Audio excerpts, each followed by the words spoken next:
TTP मुज़ाकरात के मुस्तकबिल का फैसला पार्लियामेंट की मंजूरी से किया जाएगा। सियासी अस्करी क़यादत के इजलास का एलामिया जारी कर दिया गया। वज़ीर आज़म शहबाज शरीफ की ज़ेर सदारत इजलास में सिविल और अस्करी क़यादत, पार्लिमानी सियासी जमातों के अराकीन शरीक हुए हैं।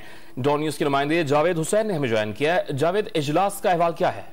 जी देखें, कौमी सलामती से मुतालिक सियासी और अस्करी क़यादत के इजलास का एलामिया जारी किया गया है, जिसमें एलामिया में कहा गया है कि कौमी सलामती से मुतालिक इजलास शहबाज शरीफ की ज़ेर सदारत हुआ, जिसमें इजलास में सिविल और अस्करी क़यादत और पार्लिमानी सियासी जमातों के अरकान शरीक हुए।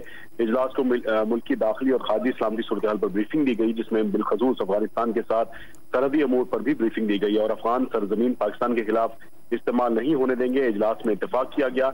जबकि एलामिया में कहा गया है कि अफगान हुकूमत की सहूलतकारी में TTP से मुज़ाकरात जारी हैं, जबकि TTP से मुज़ाकरात आइन के दायरे में रहते हुए किए जाएंगे। एलामिया में यह भी कहा गया है कि तहरीक तालिबान पाकिस्तान मुज़ाकरात के मुस्तकबिल का फैसला पार्लियामेंट की मंजूरी से किया जाएगा।